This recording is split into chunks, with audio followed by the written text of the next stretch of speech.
Alright, if you're like me, you smashed in your quarter panel on your E46 coupe. I'm going to show you today how to fix it for cheap and effective. The easiest way to do it. So here's what we did, or I did the other side. This is what it looks like.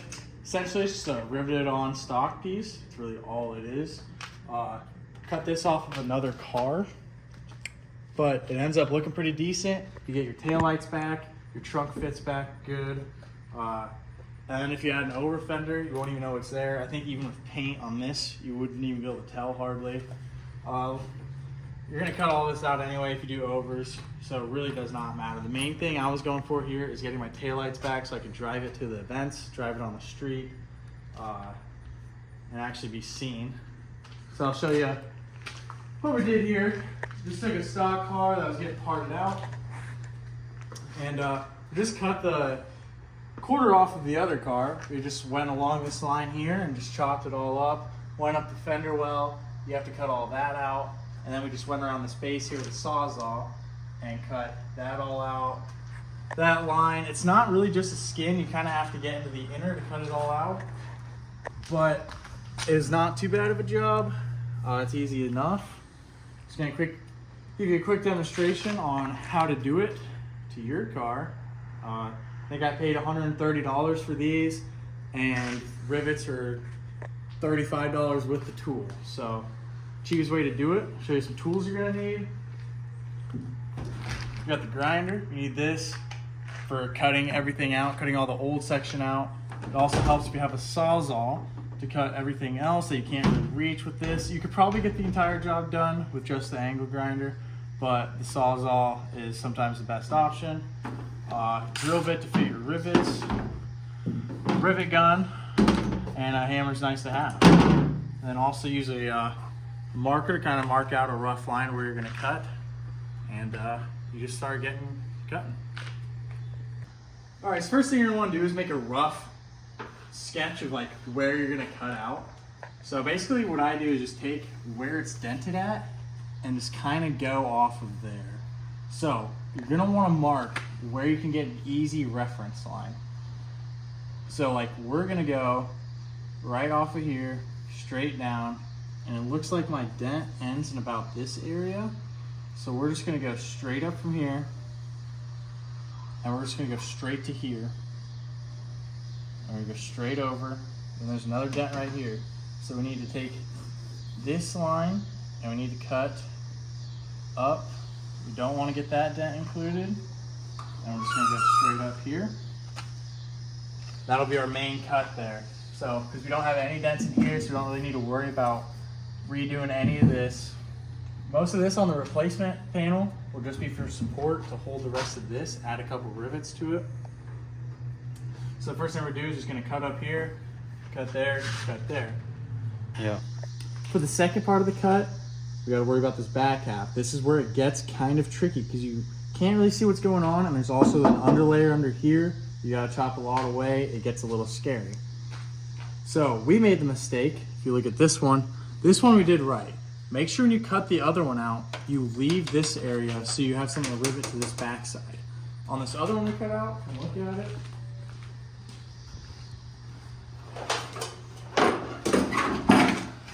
We cut it flush across the thing and did not leave an up. So we need to take that into consideration when we're cutting this one out. Let's go back over and look at it. So we need something for that to rivet to. So we are going to try to leave some of this tray here, and we're going to cut down here, and then we're going to work our way back up, and then we're going to cut it off as close to this crease right here as we can get it. Probably going to cut right about here, and then we're just going to leave a little bit of room so we have some spots to rivet to up this line, and we're just going to cut it right like that. And then the rest of the car pretty much should just fall off. A couple things you got to worry about is this fender liner. You have to cut up on the inside of this because it is attached to the main inside of the body, the inner fender well. Then we're going to worry about this gas cap too. I'm not really sure how that's going to work. We're going to have to figure that one out. But this will get us a good start, and then you start pulling on it. we'll get this cut out and we'll get back to you.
So now we're going to switch to the Sawzall. This is where I was talking about it'd be nice to have one. We're just going to make a straight cut down to here and then try to connect this line with our Sawzall blade. The reason you want the Sawzall is just to get way down deep in here. It gets a little thick. Make sure you watch these wires. You do not want to hit those. Those are all brake lights and everything like that. Yeah, so we're going to cut this. Always cut off less than you think you need, but at the same time, remember that we're not going to be using any of these parts anyway, so it doesn't matter how much you chop this up.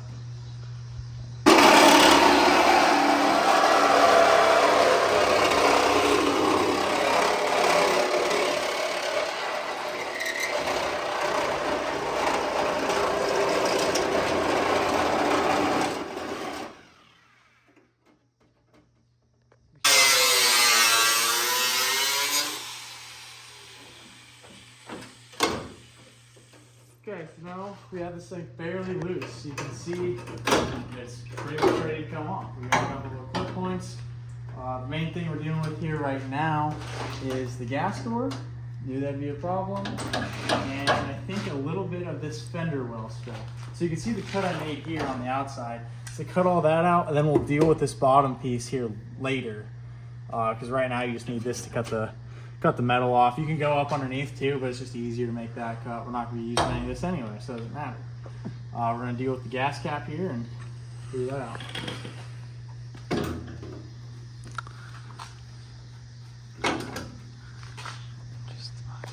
As you can see, there's these two 10 millimeter nuts on the back side. You can come up from the bottom and get to, and then it seems as if it's just seam sealed, or it might be somewhat of a weld on there. But then we're just going to take the angle grinder and just slice that real quick, and the quarter's off.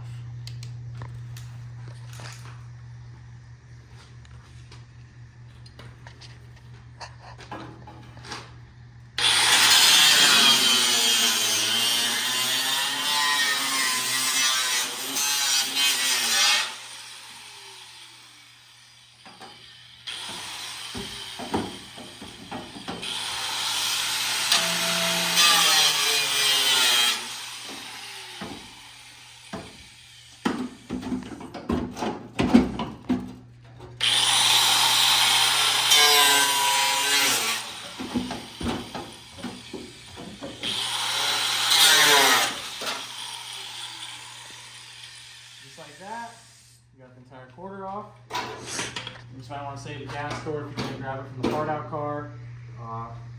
That's about it. Maybe those nuts.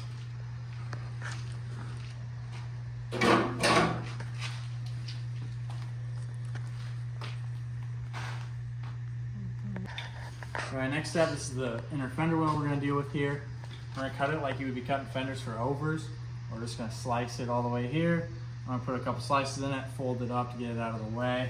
Probably going to cut to about right here. And then we slice this up just to get this all out of the way. All this is pretty much unnecessary, so probably make a cut actually from over here and then up and over.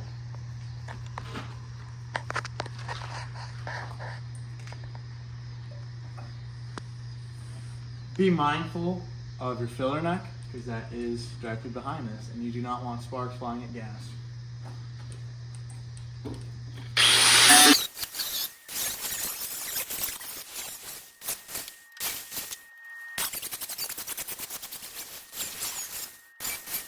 All right, now I'm just gonna take a hammer and beat all these up. This might not be necessary depending on your application. I'm just doing it in case you decide to run some big tires or get super low eventually. I don't want anything slicing into my tire.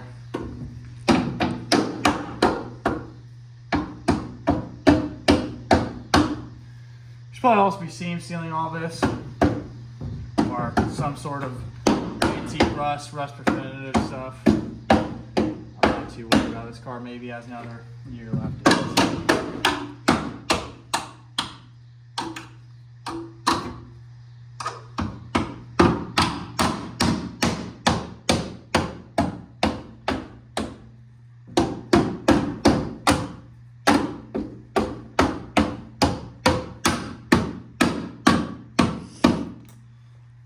Alrighty, now we got that out of the way.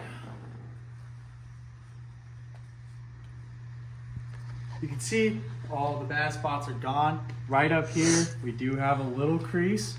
This is gonna be kind of difficult. We might end up having to cut this section off right here. Like I said though, we're gonna try to leave a little tray right here so we can mount the new one to it with the rivets. But we'll see when we get there. I think it's time to fit the new one up and see how it goes. Before we get this old one fitted up and try to test fit it, we are gonna have to get rid of some things. We're gonna have to get pretty much rid of everything that sticks out past so it sits as flush as possible. So we're gonna make a cut right along here, and then we're gonna undo these two bolts and get this inner skin out for the gas filler neck and everything like that.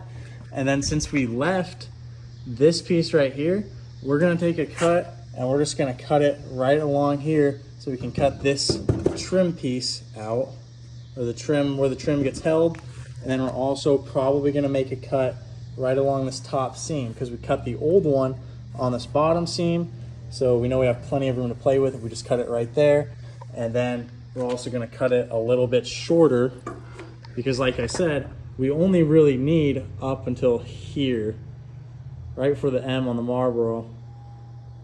On the old one, or on this new one.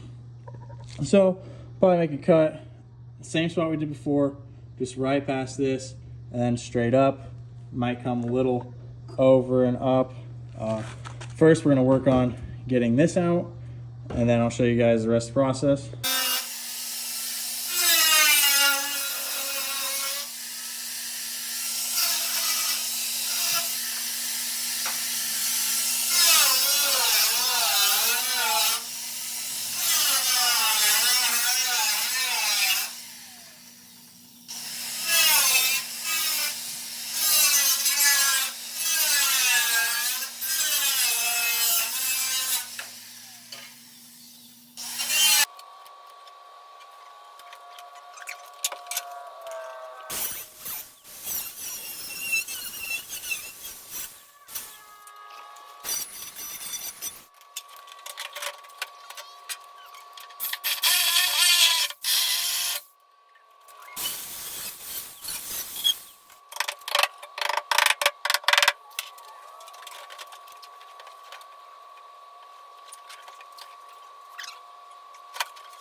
we go, nice and solid.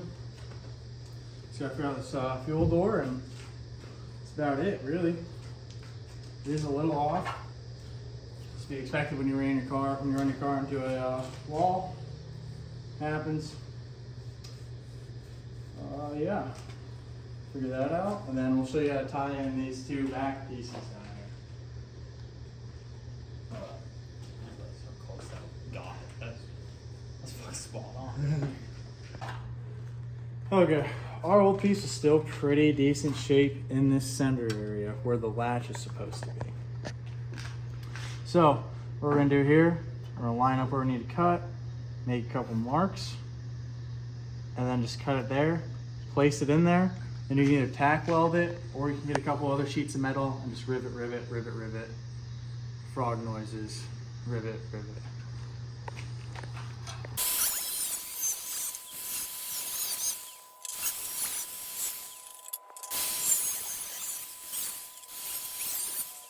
Let's see how bad we messed this up.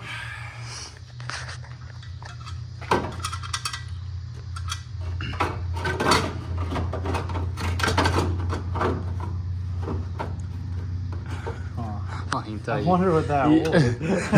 Can you tell? That's a little long. See, should have used that hole for reference. That's supposed to be there. That's supposed to be up here. Yep. All right, I didn't even notice that hole. So we're gonna recut it along that hole this time. Cool. Cut the hole right in half.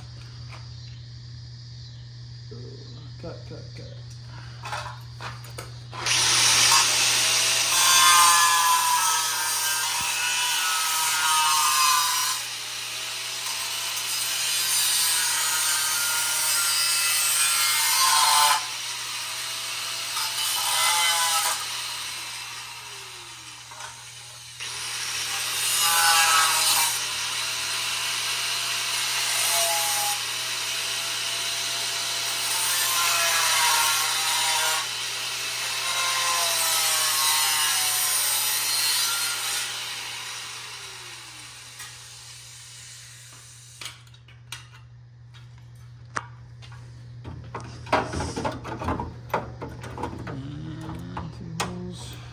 Together.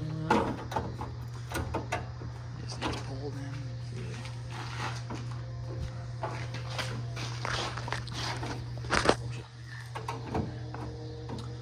Yeah. So you'll take that, probably put some sort of straight edge on here.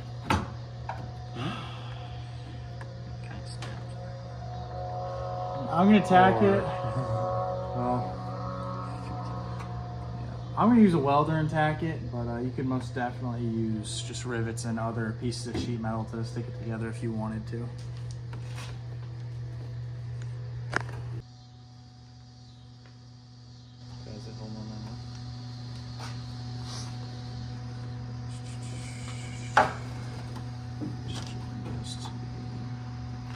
I have a sandstorm for that.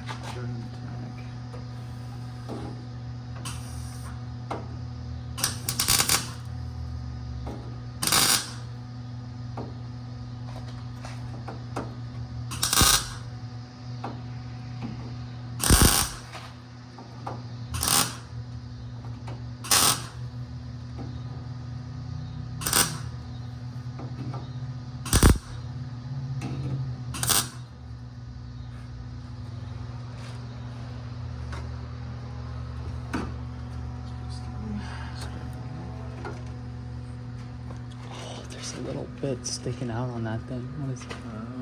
Oh, it's fucking. It's epoxy.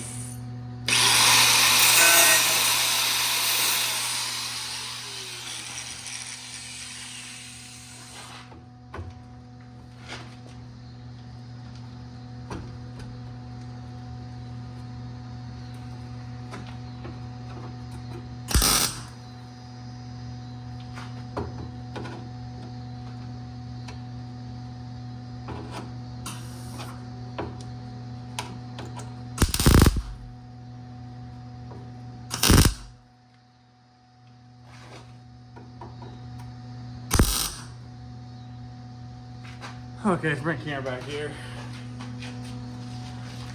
See what we're kind of checking for. Just trying to make it straight. It's not that straight. it's a drift car. So we're just gonna finish tacking that all up, grind it smooth, and should be good to go. All right, here's where I'm calling it. Absolute dog water welds. I mean, you know, welding stuff sucks, and you know, it's just kind of for looks anyway. You know, you don't even see the inside part, so this ended up straight enough for me. You could obviously fix it up with some Bondo. I might end up doing that. But yeah, this had been repaired before. It was all rusty anyway. It kept burning through on me. But yeah, some Bondo looked pretty good. Distance, that's a little crooked. It could probably be bent back though. But you know, this is a pretty quick, easy, cheap repair that you can do to get some quarter panels back in your drift car. That's about it. Alrighty, this ended up being the final product. We got the bumper on, trunk mounted. Obviously my trunk is still completely messed up, but it really doesn't look too bad. And we drive it on the street again, and we get some paint on it. I don't even think of it will tell, especially if I do the over fenders. I mean, think about it, you won't even see any of that, like, so yeah. Thank you for watching.